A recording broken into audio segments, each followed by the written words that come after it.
welcome to all the bold, courageous, and powerful women tuning into Find Your Fabulous. I'm your host, Dr. Diane, and it's time to ignite your full power.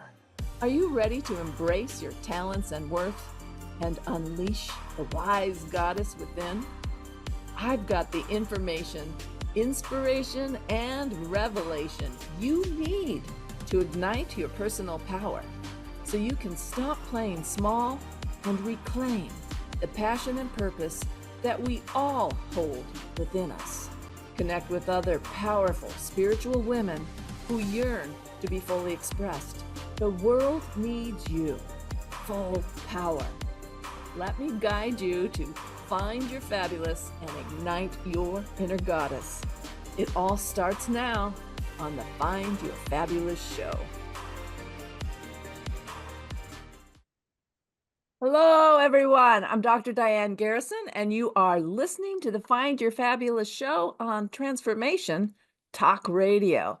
Stay with us for the next hour and let us help you experience the pathway to finding your fabulous. Join us every first and third Monday at 8 a.m. Pacific Time and 10 a.m. Central. That's 11 a.m. Eastern Time, where we will have information, inspiration, and revelation to help you ignite your personal power and reclaim the passion and purpose we all hold within us. I have with me my very special guest, counselor, couples therapist, and author from Down Under, Nicole Mathieson, and our producer, Stephen. Thank you for being with us today. You are very welcome. So, in this episode... Thank you for having me. Yes. Oh, well, of course. You're the point of the show, my dear. So in this episode, we're going to blow your socks off as Nicole Mathieson and I unpack her book, The Beauty Load, How to Feel Enough in a World Obsessed with Beauty. We will explore how our cultural standards and expectations of female beauty impact our self-worth and self-confidence, as well as our relationships with others. Then we will help you identify a pathway to owning your own unique beauty inside and out. But first, let me introduce you to Nicole. Nicole Mathieson is a Brisbane, Australia-based counselor and couples therapist. She has a couple of podcasts and is the author of The Beauty Load, How to Feel Enough in a World Obsessed with Beauty. Her relatable and big-hearted wisdom sees her explore personal and intimate topics that many others dare not speak about. As a counselor, Nicole has seen the beauty load doing its self-esteem stealing damage in real time as she helps her clients grapple with not feeling good enough to be loved and to be seen. As a flat-chested, red-headed, freckle-faced woman, Nicole has felt it too and intimately knows the negative thinking and the cascade of insecurities that follow. And as a mother, Nicole remains deeply concerned about what the unavoidable bombardment of beauty messaging is doing to her children. Through sharing her struggles, Nicole hopes to empower others to feel confident, worthy, and secure enough to step into intimate, loving relationships with themselves and others. The Beauty Load is her first book. Nicole, I always start the interview by asking my guest, what does becoming full power mean to you, and how did you step into your personal power? And having read your book, I believe this relates to how you came to write The Beauty Load. So I'd really love to hear your story, your origin story. Well, thank you, Diane, for that beautiful intro. And it's just so lovely to be here with you and all of your listeners and to be on opposite sides of the world. For some reason, that feels very exciting. I'm sweating over here in Brisbane and you're in the freezing cold. It's really fun. But yeah, I mean, I realized when I had a baby on my breast that I was anxious. And before that, I think you don't really realize, and you put up with stuff when it's just affecting yourself. But the minute there's this other pure little being that it could affect, it just made me feel really differently. I was like, I don't want my internal angst getting passed on energetically or in whatever way. So really the origin of everything else that cascaded was from that moment of not wanting to be anxious anymore, or even just realizing just how anxious I was. And How long ago was that? so You had he's your now first little 19. So yeah, 19. Been 19. a journey. It's been a journey. It's been a journey. And probably 10 years ago, my kids were still fairly little. I have a 19-year-old son and a 16-year-old daughter. So my daughter was probably 6, and my son was about 9. And a few things kind of were just all impacting at once. So one was I realized that my relationship with my body was still not great.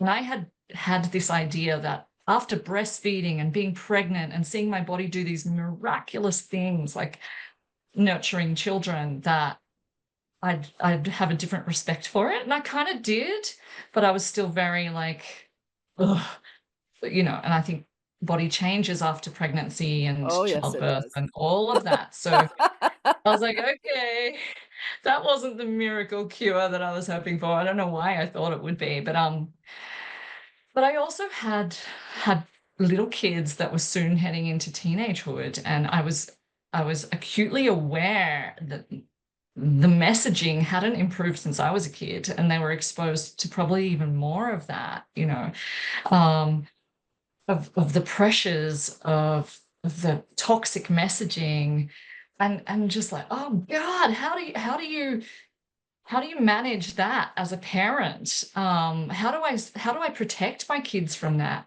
Yes. And kind of realizing that a lot of that was going to come from my relationship with my body, Yes. and the messaging I had Right. around that. But also at the same time, I was a therapist, so I just really started out as a relationship and intimacy therapist, and just realizing, that it's not just me. It was every single woman, whether they were coming in, and mostly they weren't coming in going, my problem is my relationship with my body. Most people weren't realizing that that was an issue or even thinking it was a priority. But beneath other stuff, I would always find this deep insecurity and self-esteem struggle that was related to body image. Yeah. And then how that impacted relationship was really fascinating to me, because this book is about body image, but it's actually a relationship book, because that's my work and that's my passion. But also at the same time as all that was going on, I saw a TV show, and the TV show was called The Sunny Side of Sex, and it was a brilliant series. Basically, this Dutch woman was going to different cultures and exploring sex and sexuality in those cultures. Ah. Well, this one particular episode, she went to Cuba, and she Mm. was asking women in Cuba. There was this one scene, women coming out of a gym. I have a whole chapter on this in my book.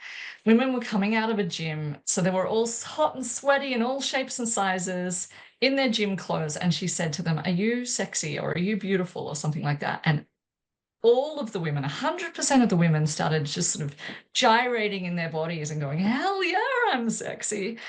And it was culture shock in that moment. I was like, oh my God, that would not be me and my friends coming out of a gym. If someone asked us that question, we'd be like, oh no, my butt's too big, or my this, or once I lose the weight, or, I used Right. to, but not now, or there'd be something, right? We wouldn't own it. Right. I'm pretty sure, maybe 1 out of 10, but definitely not 10 out of 10. And it really just dawned on me how much this was cultural. Mm. And if you think about Cuba, they'd had communist rule for the 30 years prior to that, where there was only, So they're pretty isolated. communist. Yeah. Yeah, there was only communist media, and there wasn't consumer advertising at all.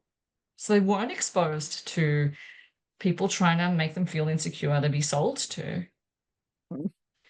that really hit me, and it just all started cascading into, I need to write a book. Yeah. It just kind of evolved. It just kind of wanted to be written, and next thing you know, here it is. Yeah. Yes, here it is, and on Amazon as well. And on Amazon. Absolutely. Yeah. I think that the concept, right, is that the beauty load, it's a load, and we are all carrying it. It's on our shoulders. It's heavy. It's a weight. Um, You think that the beauty load for you was lessened through the writing and discovery and the research of this book? Did it help you look at yourself in a different way? Definitely, definitely.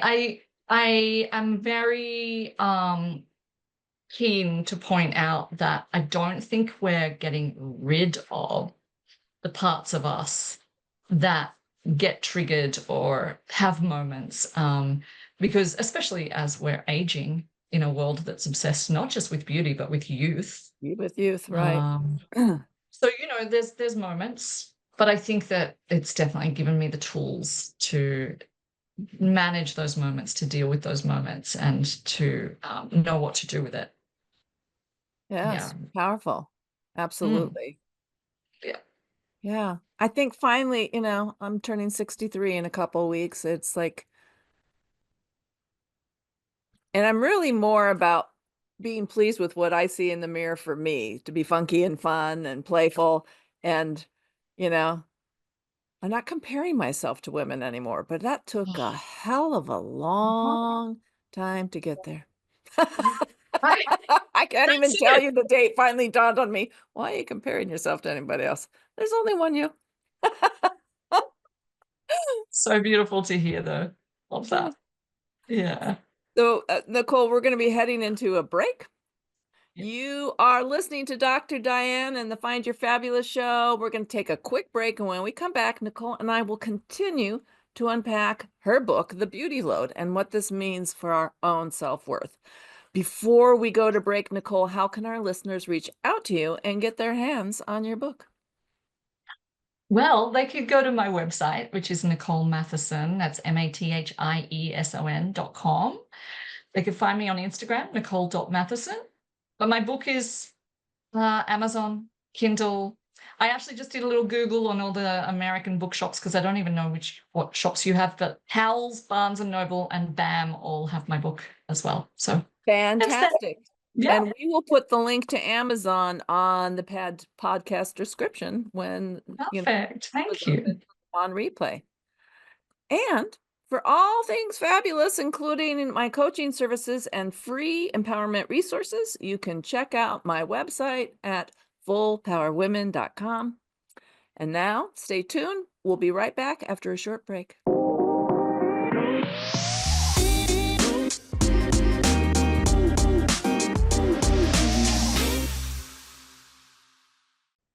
Hello, we're back on Find Your Fabulous with Dr. Diane.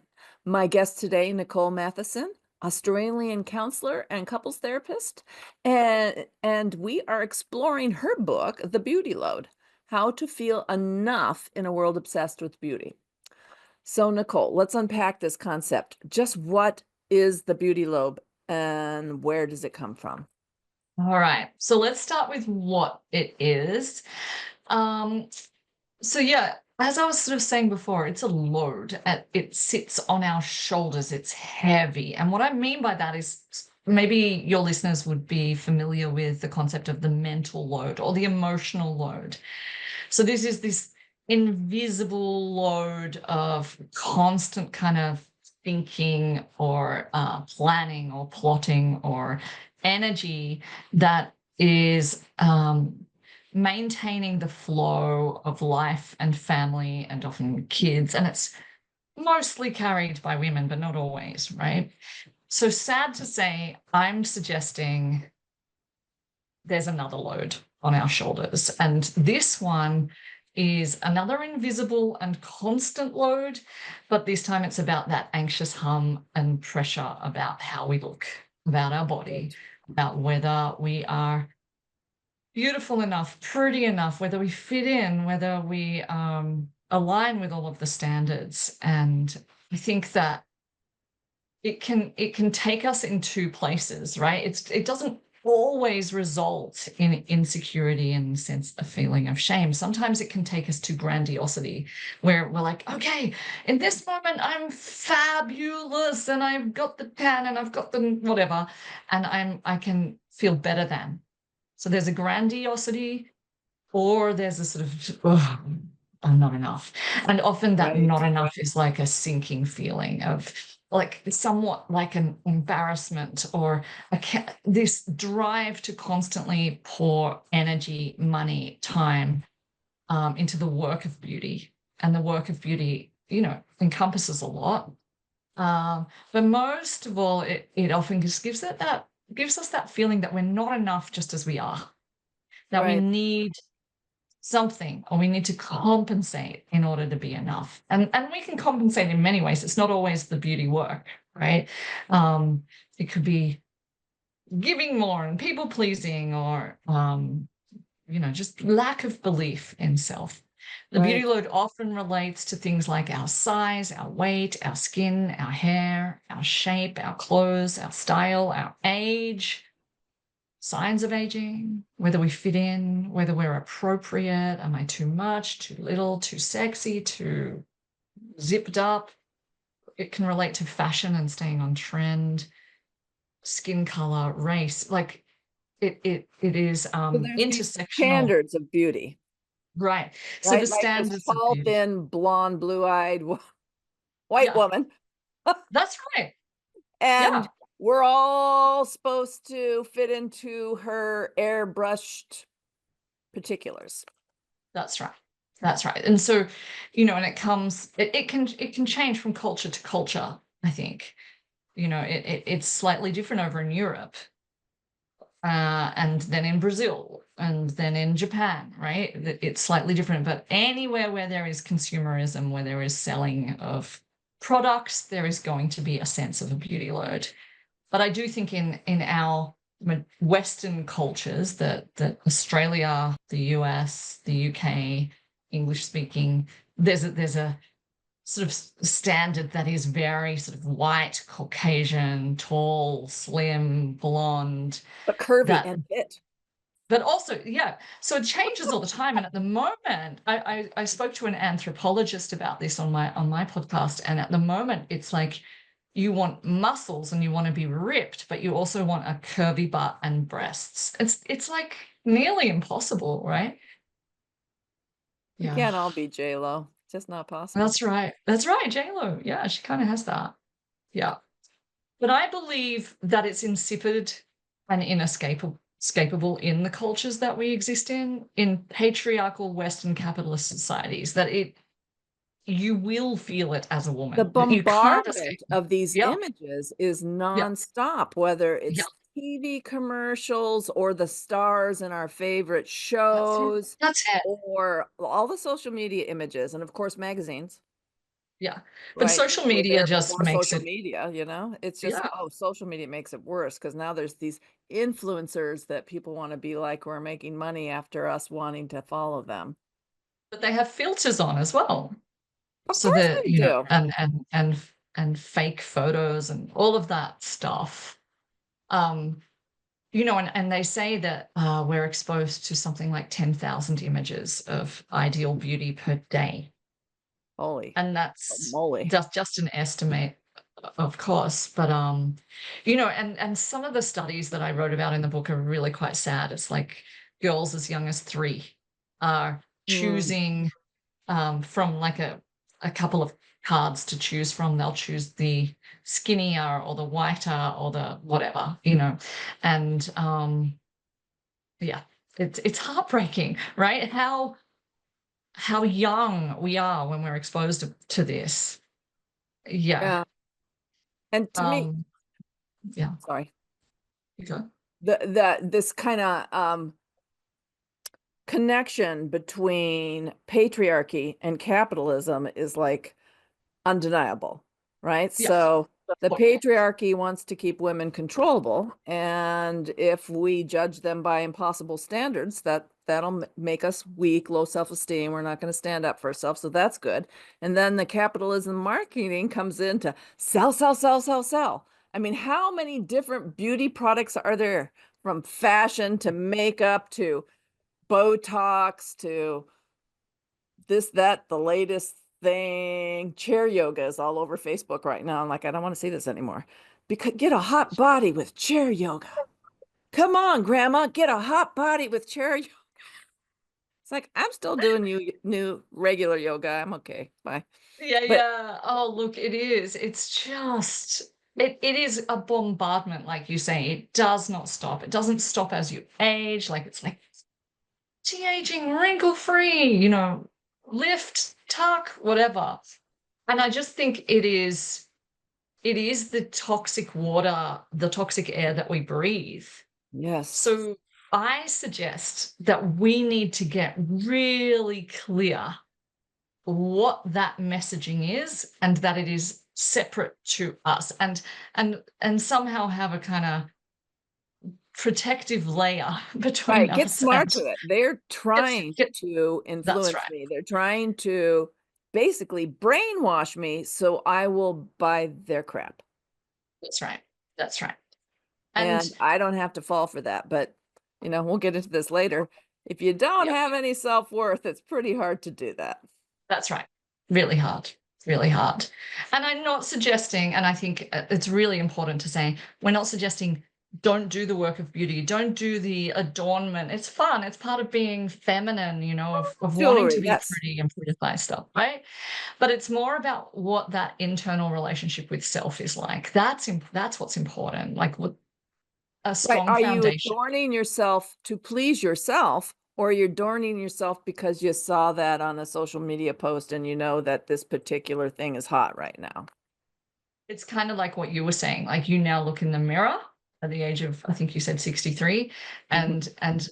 and you're there for yourself. You're like, I like my funky look, and I like, how I present, how this creates the energy that I want in the world. It's a Right. beautiful way to do it, I think. I But it think took a that lot of work. yeah, because this can be an addiction. This can be a crutch to avoid us grappling with Real pain the inside. the pain of it all, the disappointment, the sadness, the grief, all of that. Yeah. Yeah. I mean, it's a lot, and it's sad, and we should be furious. We should be angry.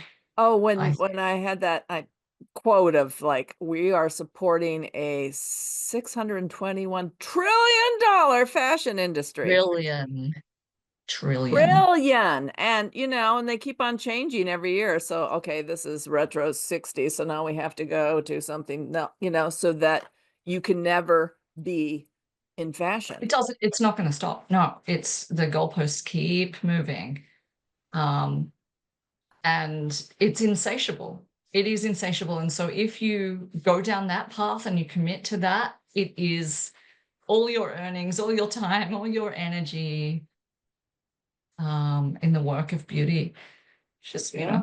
we can choose that if we want. So before we're going to head into another break soon, but if you could summarize, what is the impact of the beauty load on women's health and well-being, mind, body, spirit? How, if you could just summarize in a few sentences, what would you say? I would say insecurity, Yeah. to feel like we are not enough. And I'd say we all have some form of body dysmorphia. And I know that is a condition, and we don't bandy that around, and I'm not talking about the severe end of that. It's a scale.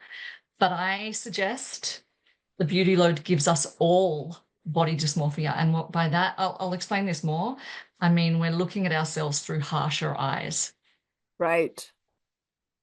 Right. And anything that doesn't fit the gold standard is Yep, unacceptable. that's Although right. we know that people come in all size shapes. That's right. So it makes us And if harsh. you're hating on your body, it's really hard to love on yourself. That's it. And it's not a very nice inner world to exist in. No, And we exist in our inner being, and this is how we experience life. And when it's harsh and cruel and mean and self-critical, it's not a very nice place to be. 'tis not. No. We're going to head into a break, my friends. You're listening to Dr. Diane and the Find Your Fabulous show. And after the break, Nicole and I will continue to unpack the beauty load and what this means for our self-worth and relationships. But before we break, Nicole, how can our listeners reach out to you and get their hands on your book? Well, they can reach out to me on Instagram, Nicole.Mathieson, and my website, NicoleMathieson.com, or they can find my book pretty much anywhere where books are sold, but Amazon, Kindle, all of those places. Yep. And we will have a link there on the podcast description, so look out for that. And for all things fabulous, including my coaching services and free empowerment resources, you can check out my website at fullpowerwomen.com or reach out to me directly at Dr. Diane at fullpowerwomen.com. And now we're heading into a short break.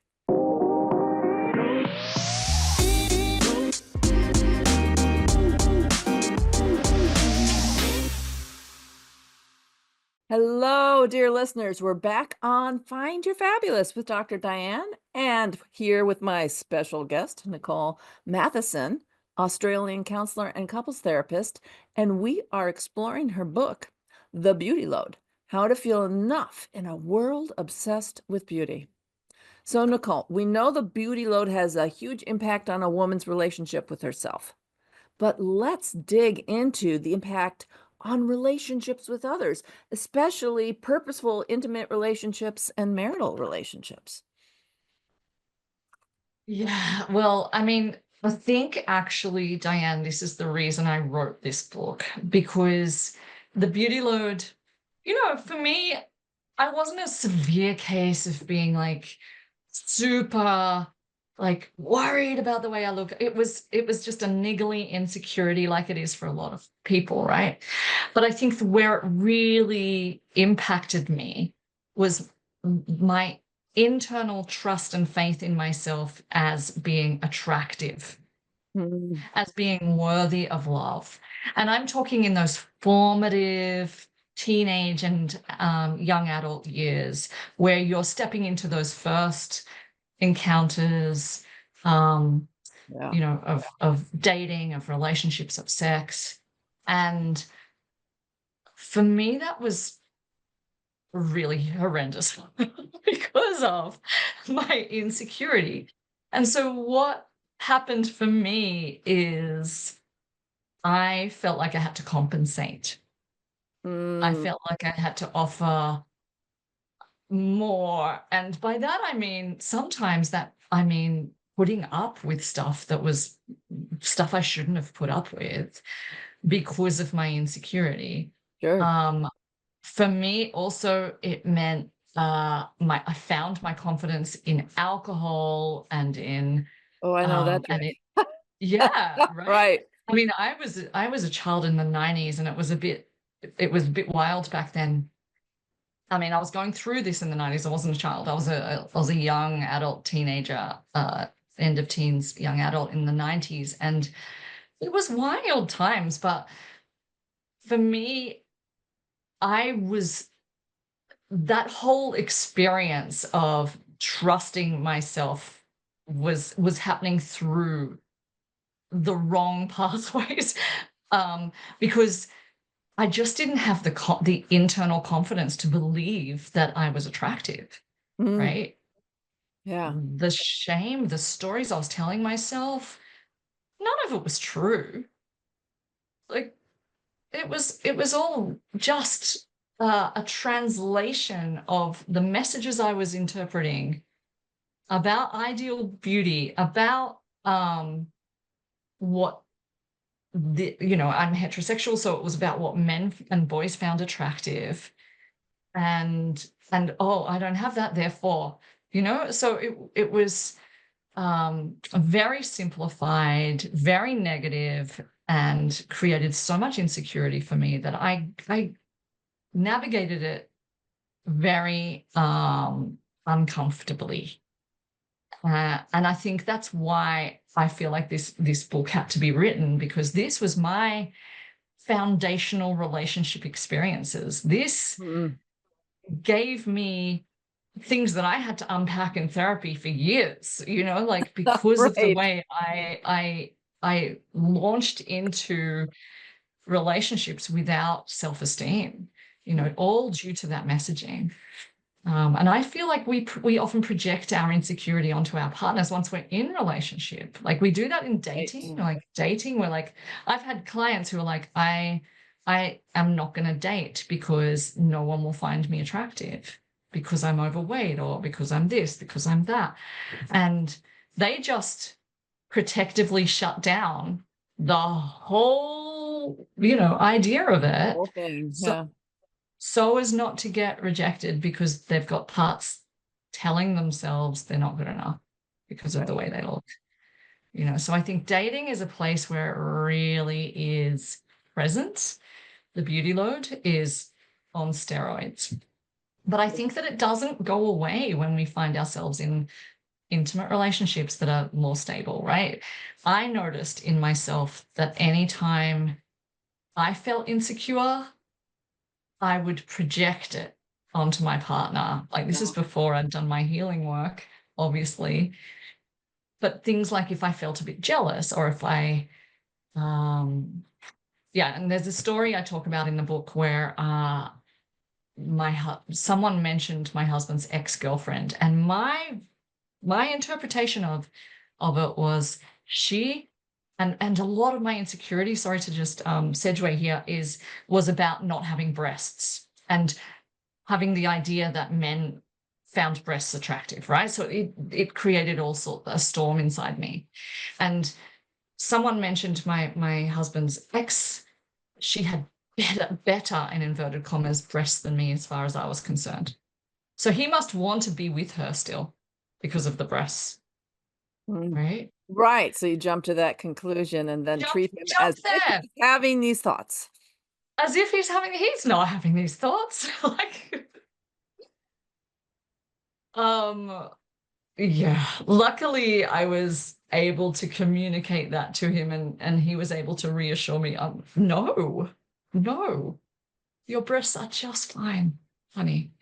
But it's just interesting. And I find this with women whose partners have had affairs as well, right? The partner's done something terrible to them, but they interpret it as, Because I'm I'm not not pretty enough, sexy I'm not enough. Yeah. beautiful enough.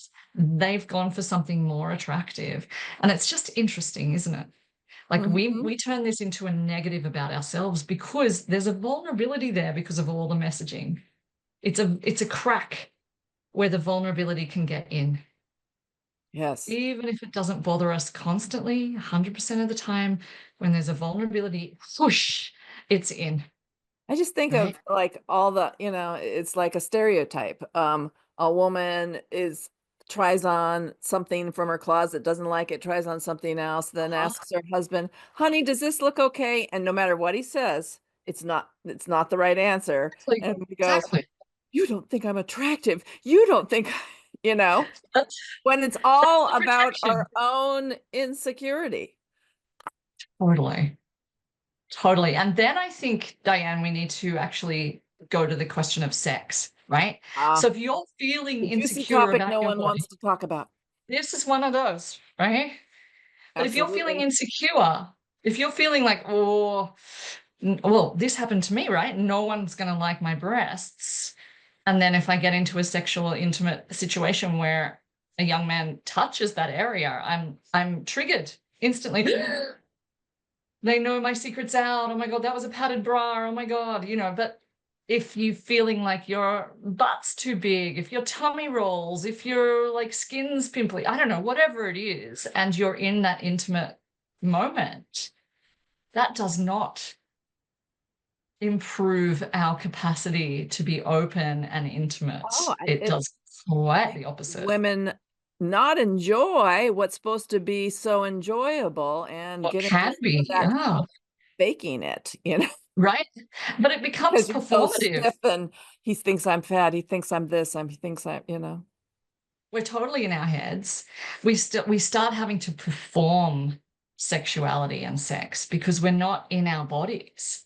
Right. And there's a Where it's total all happening. disconnect, right? Which is where the pleasure is there. The pleasure's in the body, to be felt there. But I think that it creates this real uh sexual awkwardness, and I think there is small t trauma for all of us around the sexual objectification of women's bodies that we've experienced all our lives, whether personally or directly or indirectly, right? Mm-hmm. There is a lot to unpack when it comes to our intimate sexual moments and our bodies. And I think every woman could probably tell her own story on that front, right? Absolutely. Absolutely. And Yeah. I think it's really important for women to know that they are not alone in that. Right. Yeah. Every woman would probably be able to This relate.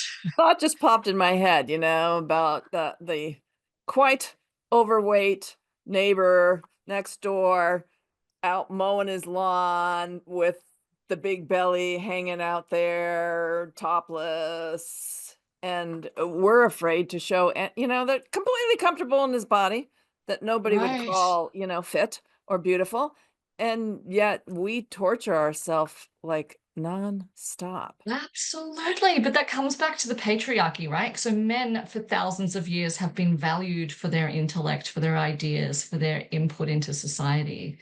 Women have not. Women have been shut out of having value in any way apart from a wife, right? And what that means is our value is in our attraction of a mate.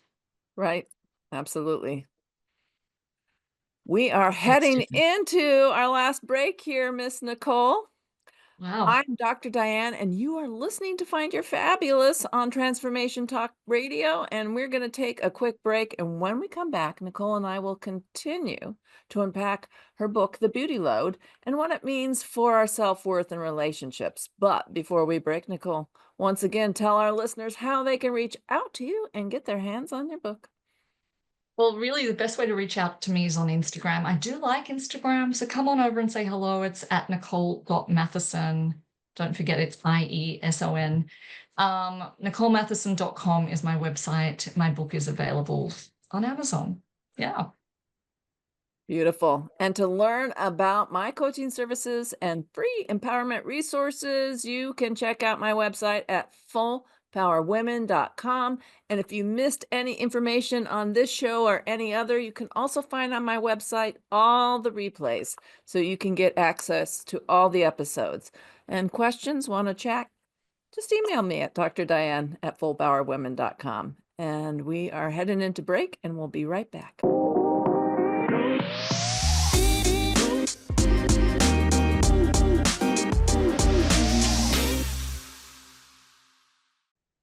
Hello, dear listeners. We're back on Find Your Fabulous with Dr. Diane with my very special guest here today, Nicole Matheson, an Australian counselor and couples therapist. And we are unpacking her book, The Beauty Load: How to Feel Enough in a World Obsessed with Beauty. So, Nicole, let's spend this last section of our podcast exploring how do we begin to heal from the beauty load? How do we learn to truly see our unique beauty and reclaim our authentic self? How do we feel more beautiful? Mm-hmm. Which is really what it's all about. That's what we want. We want to feel more beautiful. So, a couple of stages to this, and I think we've already kind of talked about the first bit, which is really realizing and reckoning with the toxic messaging of our culture, right? The way we are interpreting and experiencing our own bodies is actually the conditioning, like Pavlov's dog, of thousands of messages every day that where our bodies need to be better, need to be more. We're brainwashed. We're programmed. Right? We're brainwashed. We're programmed. So once we actually really reckon with that, we realize the beauty load is inevitable. It's not personal. It's not about us. that helps us to bring in what I think is the most important tool for us here, which is self-compassion. Mm-hmm.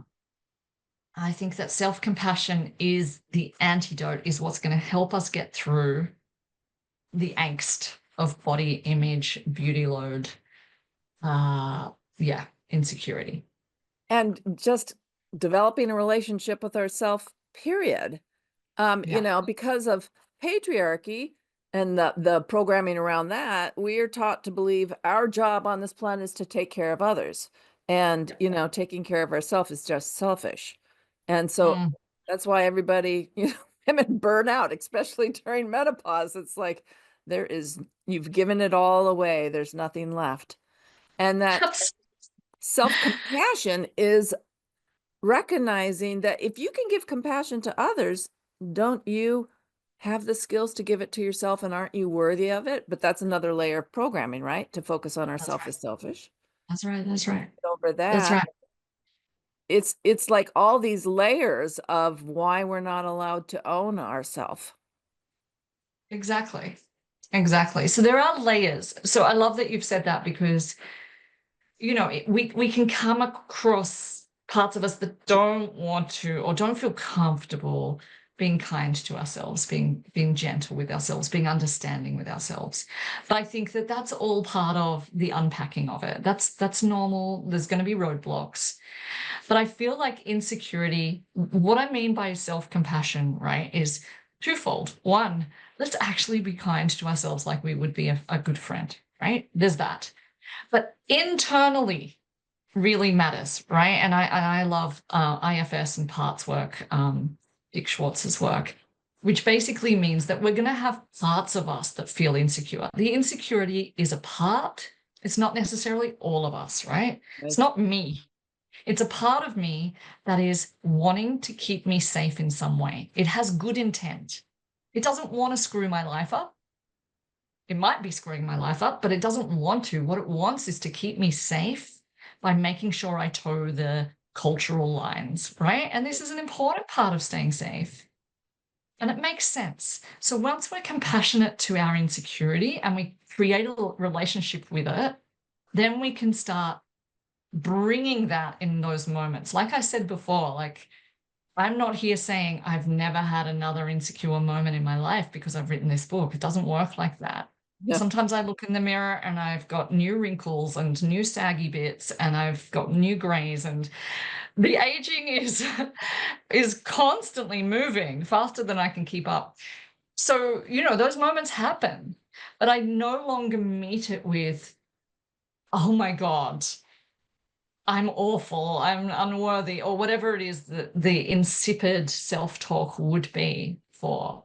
I now meet it with, okay, I feel that insecurity. I feel the disappointment. I feel the sadness. And it makes sense. I get it. Of course I'm going to feel like this. The world I exist in wants me to look that way, to fit in. Well, it doesn't really care whether I do or not, but it makes me want to look that way to fit in. And I feel like I'm fitting in less, and that makes me anxious and self-critical. And all of that, parts of me that actually just care deeply about me because I am worthy of caring about. I am lovable. So I come back to the love and the good intent beneath these scared parts. And that really is self-compassionate. When we can be curious and compassionate about the parts of us that are critical, oh, that's powerful, right? Right. Doesn't mean we give up. Doesn't mean we turn into what Oprah calls slumperdinks, and we don't do makeup and we don't do hair and we sit on the tracksuit and we don't get off the couch. It just means we have a nicer. Oh, COVID. Oh, I love that. Your relationship with slumperdink is COVID. Yes, agreed. Me too. Right? It doesn't mean we stop caring. A lot of people are worried about that, but my insecurity and my self-criticism keeps me to toe the line. No, it doesn't. It actually drains a lot of No, right. energy. But that's kind of like, right, that inner judge is like trying, if we start being nice to ourselves, if we like,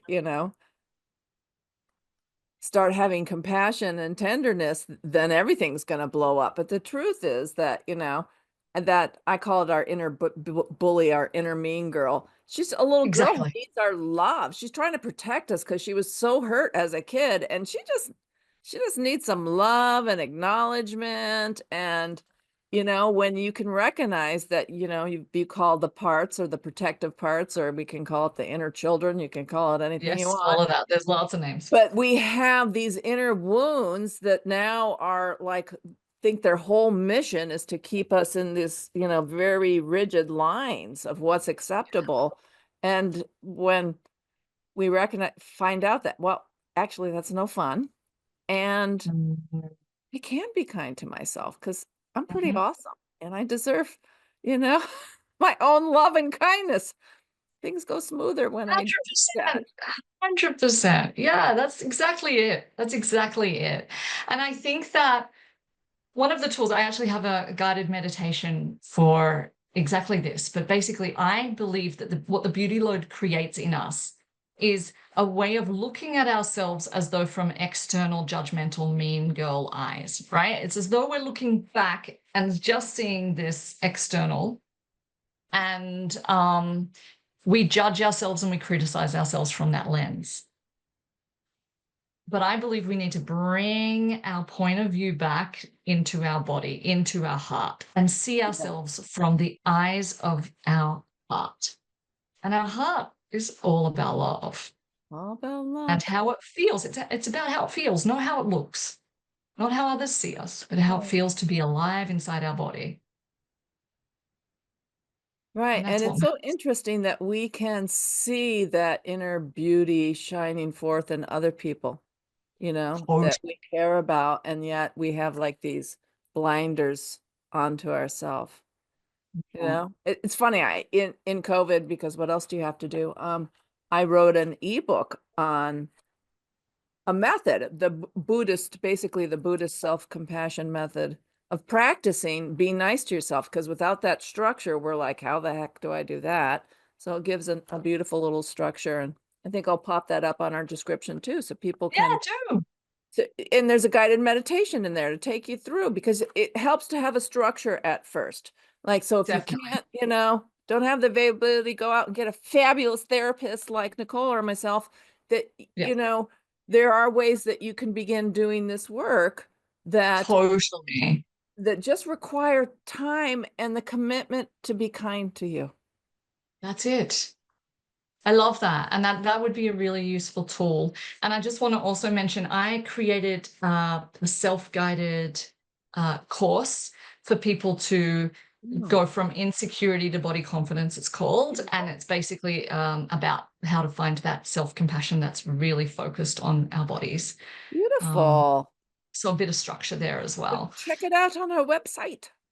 Yes, absolutely. But yeah, I think that it's exhausting. And I think most of the people listening here will just go, yeah, I'm actually really ready to not have this Right. This bully constant pressure. inside my brain, that constant load on my shoulders, the pressure. If I can lighten that a little, oh, Really worth my it. life will just be that little bit easier. I mean, we got enough to do, and we got enough to think about, and we got enough to worry Right. about, and we don't need this. We We do not. don't. We do We do not. not. And I think that going into nature is a really beautiful antidote as well. Like nature Mm. just is. And it just reminds us that we And it's can beautiful. just be. Yeah. Always beautiful. True sense of beautiful. Yeah, that's right. The So true sense of beauty, which is the definition Mother I got Nature that I thought unfolding. Yeah. that's it. The definition is to create a sense of awe inside us. Right. Right. Beautiful. That's what And beauty is. we, my dear, are out of time already. But So before quick. we end, one more time, tell our listeners how to find you. So they can find me at www.NicoleMathesion, Mathieson.com, or on Instagram at Nicole.Matheson. And they can find my book on Amazon or any of the other really, big The booksellers. Beauty Load. You don't need to know the whole title, just the Beauty No, Load will just get you type in the there. beauty load and you'll find it. I know, because I tried it and I found it. So, Good.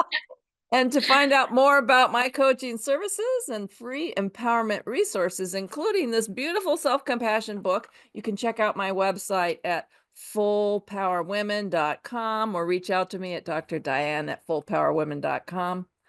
I want to thank my special guest, Nicole Mathesion, for sharing such great information. And I want to thank all of you for tuning in to the Find Your Fabulous show. I had a wonderful time. Please I join had a me. wonderful time. Beautiful. Please join me every first and third Monday of the month. I mean, every first and third. Yeah, I said it right. Monday. Oh, never mind. Anyway, at 8 a.m. Pacific time, 10 a.m. Central time, 11 a.m. Eastern time. I don't even know what time it is in Brisbane. Oh, who knows? Have a beautiful day, and I'll see you back here next time at the beginning of January, and we will explore how to start the new year on a positive note. Until next time, go out and find your fabulous because you deserve no less. Bye. I'm your host, Dr. Diane, and you have been listening to Find Your Fabulous. It's time to ignite your full power. Tune in every first and third Monday of the month at 8 a.m. Pacific time on Transformation Talk Radio for information, inspiration, and revelation to ignite your personal power. Connect with other bold, courageous, and powerful women who are ready to stop playing small and reclaim the passion and purpose that we all hold within us. The world needs you, full power. To find your fabulous and ignite your inner goddess, visit fullpowerwomen.com.